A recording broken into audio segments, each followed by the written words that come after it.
सुप्रभात। मैं हूं जगेंद्र राणा। आज की हमारी आध्यात्मिक चर्चा का विषय है पिंड में ब्रह्मांड। पिंड में ब्रह्मांड। मनुष्य जीवन सर्वश्रेष्ठ माना गया है। क्या सभी मनुष्य मनुष्य कोटि में आते हैं? ऐसा तो नहीं कि सभी मनुष्य वास्तव में मनुष्य कहलाने के योग्य हैं। मनुष्य में कोई ईश्वर कोटि का है तो कोई देव कोटि का और कोई मनुष्य कोटि में है। फिर इससे नीचे पशु कोटि और नाना प्रकार के जीव जंतु हैं। उसके बाद हैं वृक्ष और वनस्पतियां। इन सभी में अपनी अपनी योग्यता और अपनी जीवन शैली की विभिन्नता है। तो फिर हम लोग जो अपने आप को मनुष्य कहते हैं, कैसे बताएं और कैसे समझाएं कि हम मनुष्य हैं। मनुष्य जीवन में जो जीने की कला जानते हैं, जिनको ऐसी शिक्षा मिली है कि हमारे अंदर मनुष्यता, मानवता कैसे आए, वस्तु तो वही अपने आप को मनुष्य कोटि में रहने और समझने समझाने के योग्य हैं। तो जानना बड़ा आवश्यक है कि वो कला क्या है, वो शैली क्या है और कैसी है, वह रहनी सहनी जिससे हम वास्तव में मानव कहलाने के योग्य बन सकें। कहते हैं पिंडेसो ब्रह्मांडे। पिंडेसो ब्रह्मांडे। जो कुछ ब्रह्मांड में है वही सब कुछ हमारे शरीर में है, जिसे हम पिंड शरीर कहते हैं और सूक्ष्म रूप में मौजूद है। जैसे संस्कृत भाषा में सूत्र होते हैं और उन सूत्रों की जब व्याख्या की जाती है तो एक एक सूत्र पर एक एक मोटी पुस्तक बन जाती है। कारण यह है कि सूत्र तो बहुत संक्षेप में होता है। भाष्यकर्ता आचार्य उनकी विस्तार से व्याख्या करते हैं। इसी प्रकार जो व्यवहार शास्त्र के मर्मज्ञ हैं, जिन्होंने योग शास्त्र द्वारा, दर्शन शास्त्र द्वारा या अन्य जो वैज्ञानिक प्रक्रियाएं हैं, उनके द्वारा अपने शरीर के अंदर विद्यमान तत्वों और शक्तियों को जागृत कर लिया है, तब उनके अंदर अथाह शक्ति, अनंत ज्ञान और सारी विद्याएं, कलाएं और न जाने क्या क्या अद्भुत सामर्थ्य और बल तथा शक्ति प्राप्त हो जाती है, जिसकी कि हम कल्पना नहीं कर सकते हैं। तो उदाहरण के तौर पर जो शारीरिक व्यायाम करते हैं, उनके अंदर कितना शारीरिक बल आ जाता है, ये पहलवानों में प्रत्यक्ष है। इसी प्रकार जिसने विद्यार्जन द्वारा बौद्धिक प्रतिभा प्राप्त की है, उसके अंदर बौद्धिक सामर्थ्य का चमत्कार देखा जाता है। जैसे आप लोग देखते हैं तकनीकी विशेषज्ञों, अभियंताओं को जो मोटर कार, वायुयान आदि बनाते हैं, तो दूसरे लोग भवन निर्माण कला में अपने अर्जित कौशल को साकार कर देते हैं। इसी तरह जिन्होंने अपनी मानसिक व आत्मिक शक्ति विकसित कर ली है, वे लोग उन क्षेत्रों में अलौकिक चमत्कार बातें प्राप्त करते हैं, जिन्हें देखकर आदमी चकित रह जाता है। तो सबसे अधिक चमत्कारिक विद्या है आध्यात्म विद्या, जिसको प्राप्त करने से सारी विद्याएं आ जाती हैं। और ऐसा महान पुरुष एक जगह बैठकर ही सारे विश्व ब्रह्मांड की बातें जानता है। केवल इसी ब्रह्मांड की नहीं, और भी जो अनेक ब्रह्मांड हैं उनकी सैर करता है और वहां की सारी गतिविधियों की जानकारी रखता है। किंतु ऐसे पुरुष अत्यंत दुर्लभ है। जो है भी वो इतने गुप्त रहते हैं कि उनको जानना, पहचानना अत्यंत कठिन है। ऐसे व्यक्तित्व जन साधारण की पहुंच से परे होते हैं। ऐसे लोग स्वयं ही जब और जहां चाहते हैं प्रकट होकर अपना परिचय देते हैं और जो कार्य करना होता है संपन्न करते हैं। तो मनुष्य जीवन कितना रहस्यमय है कि अभी तक शायद ही किसी ने इसकी पूर्ण रूपेण जानकारी प्राप्त की हो। और जीवन की कला जानने, समझने और उस पर अमल करने हेतु बड़ी सावधानी और कठिन परिश्रम की आवश्यकता है। परमात्मा स्वयं तो अनंत है ही, उसकी शक्ति और सामर्थ्य भी अनंत है। ब्रह्मांड भी अनंत कोटि। सो जिसने जितने ही या जितना ही अपने मन मस्तिष्क को परिष्कृत कर आत्मा को उपलब्ध किया है, उतना ही वह महान और विशेषज्ञ है। अब परमात्मा ने अपनी कला और भावना को सूक्ष्म रूप से मनुष्य के अंतर में भर दिया है, किंतु यही कहना पड़ता है कि सोई जानई जेउ देई जनाई,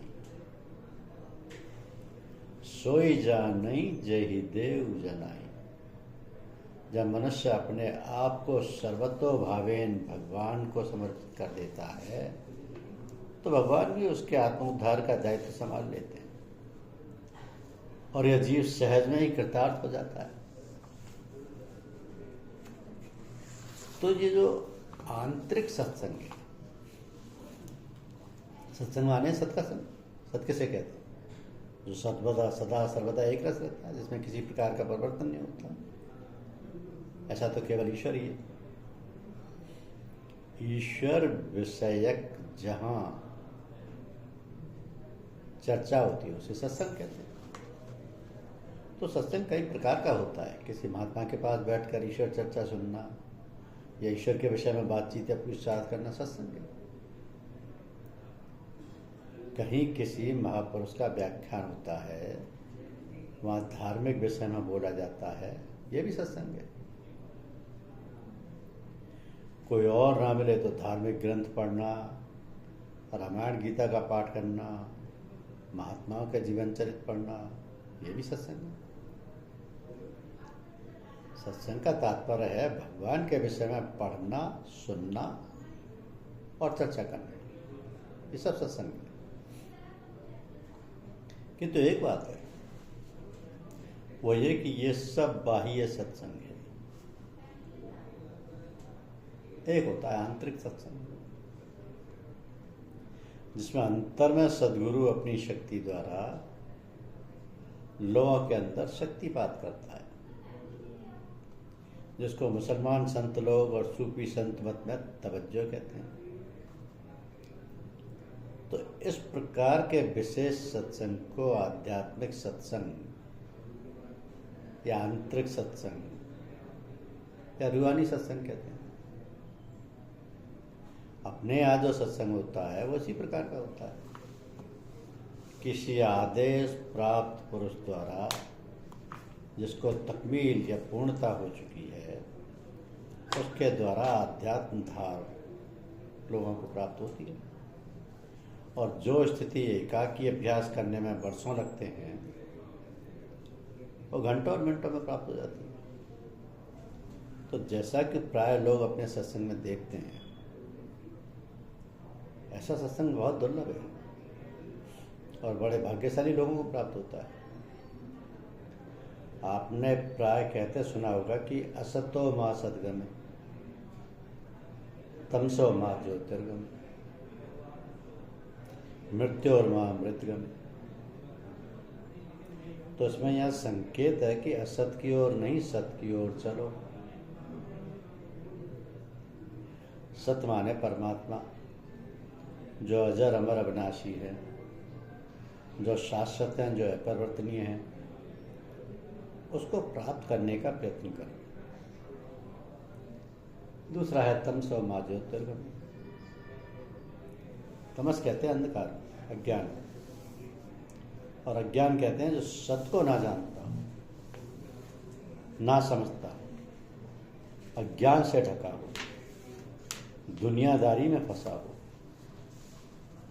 अब दुनिया क्या है? दुनिया में जितनी भी वस्तुएं हैं परिवर्तनशील हैं, नाशवान हैं और परमात्मा से दूर ले जाने वाली है। अतः अंधकार वो है जिसमें हम ईश्वरीय भजन, ईश्वरीय ज्ञान से दूर रहें और दूर होते चले जाएं। ये सब अज्ञान है, अंधकार है। परमात्मा प्रकाश स्वरूप है। उसके सानिध्य से, उसके ज्ञान से अंधकार मिटता है। वही ज्ञान स्वरूप है। तीसरी बात है मृत्यु और महाअमृत गम्य, अर्थात मृत्यु नहीं अमृत की ओर चलो, क्योंकि परमात्मा ही केवल अजर अमर अविनाशी है, और तो सभी मरणशील हैं, नाशवान हैं, मृत्यु को प्राप्त होने वाले हैं। तो कहा कि मृत्यु नहीं अमृत की ओर चल। अमृत से जीवन प्राप्त होता है, मरणासन्न जीवित हो जाता है और मृत्यु के भय से मुक्त हो जाता है। अब संसार में तो सबको मृत्यु प्राप्त होना है, नाश होना है। तो यही संकेत है कि इधर से मुंह मोड़कर जो आप्त परोसे हैं, भगवान हैं, उनकी तरफ चलो, उनकी ओर उन्मुख हो। सबका तात्पर्य यही है कि माया मोह तजकर भगवान की अनन्य शरण ग्रहण करो। संसार में जो काम, क्रोध, लोभ, मोह, अहंकार इत्यादि हैं, जो मनुष्य को माया में फंसाने वाले हैं, उनसे बचो। और उनसे बचने का केवल एक ही उपाय है, एक ही साधन है, और वो है भगवत प्राप्ति, जो बड़ी सरलता से सत्संग में प्राप्त होता है। और ये सत्संग भी दुर्लभ है। यदि मिल जाए तो खूब लग लिपट कर जान लो, समझ लो और भगवान में जीवन बना लो। तो सत्संग में खास बात ये होती है कि शनै शनै सारे जंजाल, काम, क्रोध आदि सभी से छुटकारा मिल जाता है और भगवान का दर्शन ही नहीं प्राप्त होता, मरण निर्वाण प्राप्त हो जाता है। ये जो चार स्थितियां हैं ना, सालोक्य, सामीप्य, सारूप्य, सायुज्य, ये सारी गतियां प्राप्त हो जाती हैं। इसलिए कहा कि भगवान का दर्शन ही नहीं प्राप्त होता, वरन निर्वाण प्राप्त हो जाता है। आप गुरु के सालोक्य हुए, फिर सामीप्य हुए, फिर सारूप्य हुए, फिर फनाइयत हो गई, लय हो गए, सायुज्य हो गए, तो मनुष्य असंग हो जाता है। दुनिया के सभी कामकाज करते हुए, गृहस्थी का पालन पोषण करते हुए, बाल बच्चों में रहते सहते उनमें लिप्त नहीं होता और भगवत परायण हो जाता है। सारा कार्यकलाप, व्यवहार, आचार सब भगवान का समझकर भगवान के लिए करता है और सत्संग का पूर्ण लाभ उठाकर कृतकृत हो जाता है। तो ये जो आंतरिक सत्संग है, यही हमको उस मुकाम पर लाता है कि असतो मां सद्गम्य, तमसो मां ज्योतिर्गम्य और मृत्यु और मां अमृतगम्य। क्योंकि ये सत्संग बहुत दुर्लभ है और बड़े ही भाग्यशाली लोगों को प्राप्त होता है, जिनको ये संकेत मिल जाता है कि उस अमृत को प्राप्त करो। दुनियादारी में मत फंसो।